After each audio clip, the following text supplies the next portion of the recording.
A terceira pergunta é se você tem alguma pergunta, algum questionamento que você se faz. Essa é uma questão boa. Você...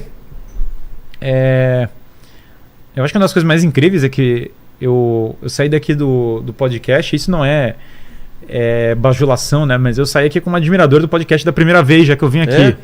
Saí como admirador por causa da condução, sem dúvida, por causa Porque uma coisa que eu vejo você genuinamente passa a impressão, né? Pra quem tá aqui, né? De busca muito sincera, sabe? No sentido de que tá buscando sempre sinceramente descobrir as coisas, interesse autêntico. Existem muitos lugares, e não é contraposição a ninguém, não é isso. Mas sei lá, entrevistas que são mais pro forma, que são mais tradicionais, mais informais, e que tem um distanciamento do entrevistador com as questões que estão sendo colocadas, que ele se coloca como uma parte, né? Sim. Claro, você não tem o posicionamento necessariamente, vou entrar no negócio, mas eu vejo que você está sempre buscando, sabe, as coisas. E eu queria ver de você invertendo, né? Como que você vê essa questão de propósito da vida, né? E essa questão de buscar a verdade, né? Face ao, sei lá, conviver com tantas pessoas interessantes, né? Eu sempre procuro a verdade e não a realidade, né? Porque eu acho que a realidade é tão dura. Sim. Tão dura. Então tudo que eu faço, esse programa, os livros que eu escrevo, os quadrinhos, eu sempre estou em busca dessa minha verdade. Ou da verdade que eu imagino que seja legal compartilhar com as pessoas. Eu percebi logo cedo assim que eu tentava às vezes replicar a realidade e ficava muito ruim. Eu às vezes falando Tarantino, eu queria que os diálogos fossem tão reais. Sim. Que eu replicava eles sendo reais. Sim. E ficavam falsos. Sim, sendo reais. Sim. Eu chegava pra minha namorada na época assim, vamos simular uma discussão aí? O casal tem que discutir aqui, eu não sei como é uma discussão. Quero aprender a escrever um diálogo de discussão. Aí eu discutia com ela, gravava, beleza, eu dei os argumentos, e eu passava aquele papel, ficava horrível. Aí depois eu falei, não, eu em vez de só passar aquilo, eu vou lembrar do que foi uma discussão que eu tive e passar para o papel, e ficava muito melhor. E aí isso mudou a chave na minha cabeça, que é os papos que eu tenho aqui. O papo que eu tenho aqui não é cada palavra e o encadeamento das palavras que você fala, mas é a tua sensação e o quanto você acredita. Eu vejo nos teus olhos o quanto você acredita no que está vendo e o quanto você não acredita em algumas coisas. Não no seu caso, mas nos convidados. Eu sei quando ele acredita. Você vê convicção. Você vê convicção nele e eu falo, cara, cara é comunista e ele está acreditando nisso.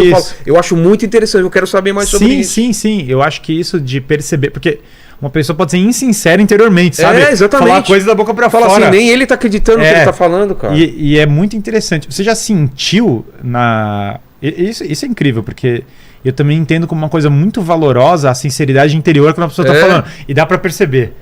E é meio que eu acho que o podcaster, assim, o cara que é o entrevistador, ele é um especialista em começar a pegar quem tá de malandragem, que não tá no sentido de que o cara tá enrolando ele mesmo, sabe?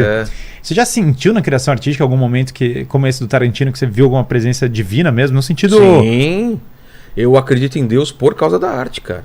Por causa da arte. Incrível. Tem alguns momentos meus, assim, nesse estádio, que o pessoal chama de estado de flow, né? Uhum. Que passam horas e parecem minutos, você não sabe para onde você vai e você vem, que você é inundado de alguma coisa que você escreve 30, 40 páginas e depois você lê e você fala, cara, que coisa fantástica que eu cheguei nessas conclusões, que eu fui por esses caminhos que você pode chamar de Deus, pode chamar de alienígena, pode chamar de demônio, pode chamar de qualquer coisa, mas que é sobrenatural, cara, é uma coisa que você transcende de alguma forma, e eu acredito muito nisso.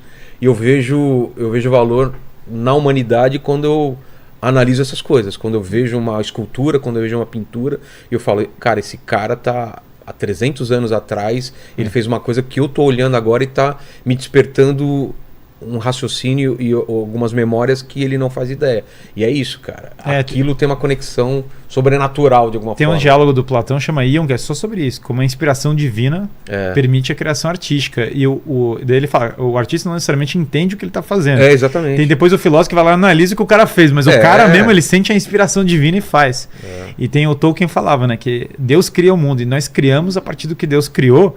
Então é uma criação Quando nós criamos algo, é como se a gente estivesse participando dessa... O meu livro, inclusive, eu teorizo isso, claro que como uma forma de ficção, mas eu coloco que toda criação vem de Deus e a gente todo o nosso poder até de mudar a realidade em forma de ação, de palavras ou até de omissões, vem dessa fração que a gente busca de Deus. Tem pessoas e tem lugares que tem uma concentração maior disso daí, que essa membrana entre a realidade, essa membrana da realidade, né, que separa o mundo físico do espiritual, ela é mais fina. Sim. A gente pode ir para esses lugares ou pode, com essa força de vontade, tentar quebrar isso, com essa fé, chame como for. Mas eu trabalho com isso. Você acha que uma última pergunta, porque eu já tô... Tá. A gente inverteu Não, faça um podcast e me convide, né? O cara tá me explorando aqui, cara. Você deixou a curiosidade aparece, né? Você acha que a capacidade artística, a busca, né, por essa inspiração artística, te ajudou a ser um juiz dos olhos das pessoas, né? No sentido que você está falando, ou seja, uma coisa contribuiu para outra. Juiz dos olhos das pessoas que eu estou falando é olhar essa convicção nas pessoas, né? Eu não sei o que veio primeiro, o lance do ovo ou da galinha, cara. Eu não sei se a minha sensibilidade artística é anterior à minha prática artística, mas a arte me traz uma sensibilidade de sentir o mundo que, pensando friamente, só me faz mal, assim. Eu sofro muito mais e penso muito mais e fico ansioso muito mais por causa dessa minha proximidade com a arte e de sentir as coisas muito mais pesadas do que elas são, entendeu? Sim. De me emocionar com as pessoas me contando uma história ou assistir um filme e me colocar na posição daquilo lá. Isso não me faz bem, mas me ajuda artisticamente. Isso faz a minha arte ser melhor, eu acho. Essa capacidade de me dá uma sensibilidade maior para julgar as pessoas também, no sentido de que você tem uma sensibilidade maior geral, né? Com certeza, porque você vira meio um laboratório 24 horas por dia, o que é horrível. Sim. Você sempre está olhando as pessoas, sempre está ouvindo uma história, você está no ponto de ônibus, você está num cinema, você está sempre sendo afetado por tudo. Você simplesmente não está no lugar e fala, você percebeu que a tela do cinema tinha uma mancha? Claro que eu percebi. E aquilo me incomodou em certas formas. Você percebeu? Então você acaba percebendo tudo. E eu tenho que fazer uma força muito grande para, às vezes, só aproveitar aquele momento com o meu filho e não pensar em todo o resto que está em volta. Então é um problema de foco muito grande. Eu falei muito, eu citei várias vezes ele durante o negócio, mas eu te recomendar muito fortemente. Tem um capítulo do livro do Chesterton que chama Ortodoxia, né? Ortodoxia quer dizer o pensamento correto, né? Que ele está usando, a opinião, ortodoxia de opinião. Tem um capítulo chamado A Ética da Terra dos Elfos. Ah, é? Cara, esse capítulo, A Ética da Terra dos Elfos, você pode pegar só o capítulo, sabe? Pega o livro lá, Ortodoxia, Gilbert Keith Chesterton, e abre só assim, A Ética da Terra dos Elfos, e lê aquilo. Você vai se identificar tremendamente com esse. Você vai descobrir que você tem a ética da Terra dos Elfos, sabe? É uma ética curiosa.